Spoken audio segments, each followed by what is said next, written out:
Huwag i-reheat ang 5 pagkaing ito. Delikado ayon sa doktor, pwedeng magdulot ng cancer at demensya. Kumusta mga kaibigan?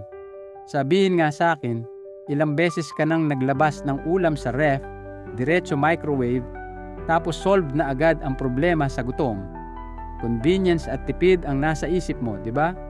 Pero, what if sabihin ko na may mga pagkain na kapag nirehit mo, nagiging tahimik na lason sa katawan mo? Oo, seryoso to. Yung akala mong healthy ulam, kapag paulit-ulit iniinit, naglalabas ng compounds na pwedeng magdulot ng cancer, dementia, at iba pang chronic diseases. Kaya sa video na ito, iisa-isahin natin ang 5 common foods na ayon sa mga doktor at nutritionists, hindi dapat paulit-ulit ni-reheat. At hindi lang basta listahan, ipapakita ko rin yung science kung bakit, pati practical tips kung ano ang pwede mong gawin. Kasi ang goal natin, hindi lang makaiwas sa sakit, kundi ma-enjoy pa rin natin yung mga paborito nating pagkain ng safe. So huwag kang aalis, kasi baka isa sa mga ito, lagi mong ginagawa. Yung number 4, feeling ko maraming Pinoy guilty dito. Let's start. 1. Spinach, the nitrate trap. Una sa listahan, spinach o kangkong style na gulay. Alam mo, halos lahat ng health experts sinasabi na superfood ito. Packed with vitamin A para sa mata, vitamin C para sa immune system, vitamin K para sa dugo, plus iron at antioxidants. Kaya madalas nating nakikita sa smoothies, stir-fry at salads. Pero ito ang twist. Kapag ininit mo siya after na-store sa ref, lalo na sa microwave, nagiging silent killer. Bakit? Dahil mataas ang nitrate content ng spinach. Kapag fresh, good ito para sa blood pressure at circulation. Pero kapag na-store at ni-reheat, nagiging nitrites at eventually nitrosamines. Ang nitrosamines ay compounds na may direct link sa cancer, lalo na sa digestive system. Ayon mismo sa World Health Organization at National Cancer Institute, consistent ang findings nila. Mataas ang risk ng stomach at colon cancer sa mga taong exposed dito. Dagdag pa, sabi ng ilang studies, nakakaapekto rin ito sa utak. Long term, pwede itong mag-contribute sa memory loss at neurodegenerative diseases tulad ng Alzheimer's. Imagine mo, simple lang ang gusto mo, mag-spinach soup ka ulit sa Tuesday, pero hindi mo alam, invisible na yung risk na iniipon mo sa katawan. Ilang beses ka nang nag-adobo kangkong tapos kinain ulit kinabukasan? O nagginataang gulay na may spinach tapos iniinit ulit kasi sayang. Ayun, dun pumapasok yung danger. Tip, kung may spinach sa ulam, kainin fresh o cold. Pwede mo siyang gawing salad o chilled na side dish. Kung talagang kailangan i-reheat, stovetop low heat lang at huwag paulit-ulit. Mas safe, mas healthy. 2. Potatoes, the botulism risk. Next, patatas. Isa sa pinakapaboritong gulay ng Pinoy. French fries sa fast food, nilaga sa sinigang, mashed potato sa handaan, kahit saan, pasok si potato. Pero alam mo ba na isa rin siya sa pinakadelikado kapag nireheat ng mali? Ito ang nangyayari. Kapag niluto ang potato, okay pa siya. Pero habang lumalamig, nagkakaroon ng tinatawag na resistant starch. In small amounts, good ito kasi prebiotic siya for gut health. Pero ang tunay na problema, kapag pinatagal mo at nireheat ulit, nagiging breeding ground siya ng Clostridium botulinum bacteria. Ito yung bacteria na nagpo-produce ng botulinum toxin, isa sa pinaka-dangerous toxins na kilala sa buong mundo. Walang amoy, walang lasa, pero pwedeng magdulot ng dizziness, nausea, o worst case, paralysis. Madalas ginagawa natin nilaga o adobo may patatas. Tapos sobra yung niluto, ito iwan sa kaldero overnight, then iinit sa umaga. Mukha siyang okay, pero risky na pala. Lalo na kung nakabalot sa foil kasi walang oxygen, perfect para dumami yung bacteria. Tip: kung may natirang potato dish, ilagay agad sa airtight container, huwag iwan sa foil. At i-reheat lang once, preferably sa stove o oven, para pantay ang init. Kung lagpas 2 araw na, itapon na lang. Huwag nang sayangin ang kalusugan mo sa tipid. 3. Eggs, the oxidized cholesterol danger. Sino bang Pinoy ang hindi mahilig dito?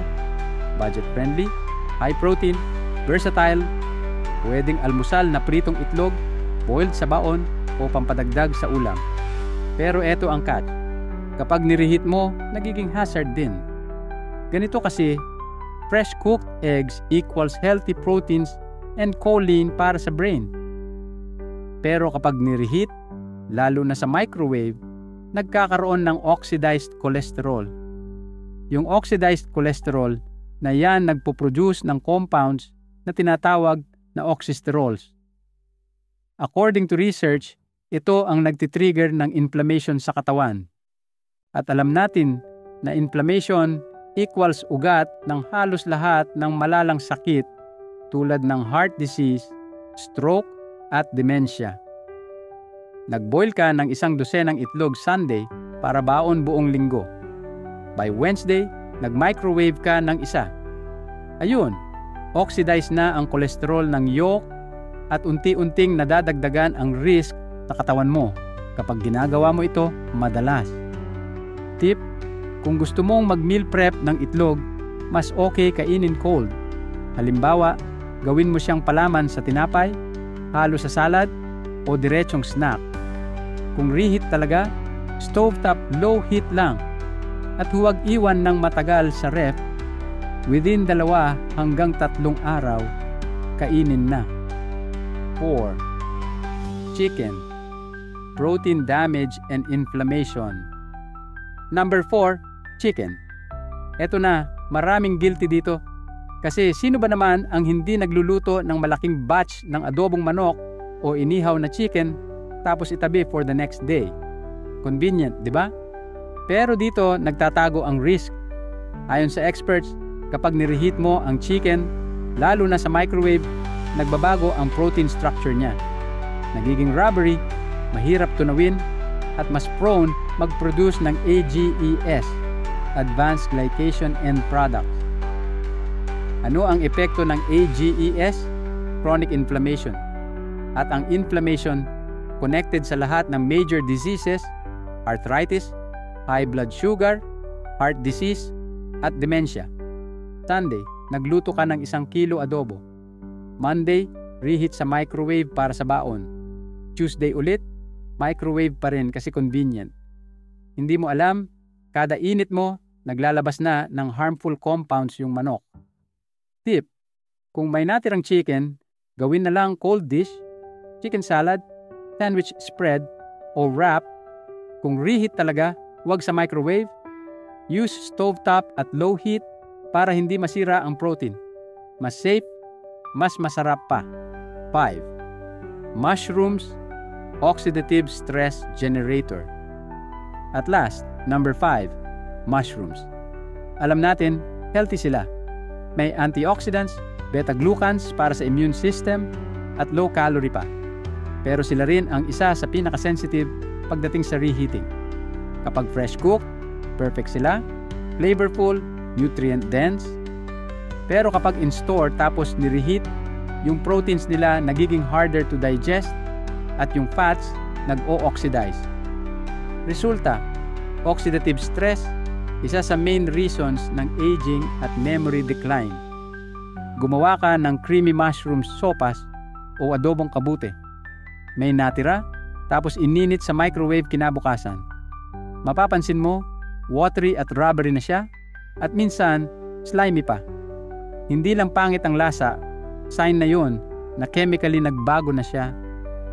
Tip: kung may leftover mushroom dish, kainin cold, parang salad with olive oil. Kung i-reheat, stovetop low heat lang. Pero the best pa rin, lutuin lang yung sapat sa isang kainan para iwas tapon at iwas sakit. Ayan mga kaibigan, natutunan natin ang 5 pagkain na dapat iwasan i-reheat: spinach, potatoes, eggs, chicken, at mushrooms. Lahat sila nutritious at masarap. Pero kapag mali ang storage at paulit-ulit ni-reheat, nagiging source ng toxins, bacteria, at compounds na nagpo-promote ng cancer, inflammation, at dementia. Hindi kailangan iwasan ang mga pagkaing ito.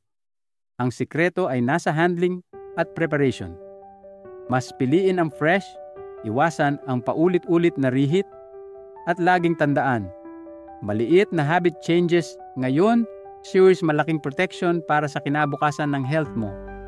So alin dito ang pinaka nakaka-shock para sa iyo? Yung spinach na nagiging toxic o yung chicken na naglalabas ng inflammation triggers? Comment mo sa baba. Gusto naming marinig ang thoughts mo. Kung nagustuhan mo itong video at natututo ka, please hit like, share, at subscribe para updated ka sa mga health tips na ganito. Salamat sa panonood mga kaibigan, at tandaan, what you eat and how you prepare it can either heal you or harm you. Ingat lagi, and see you in the next video. Maraming salamat po sa inyong panonood.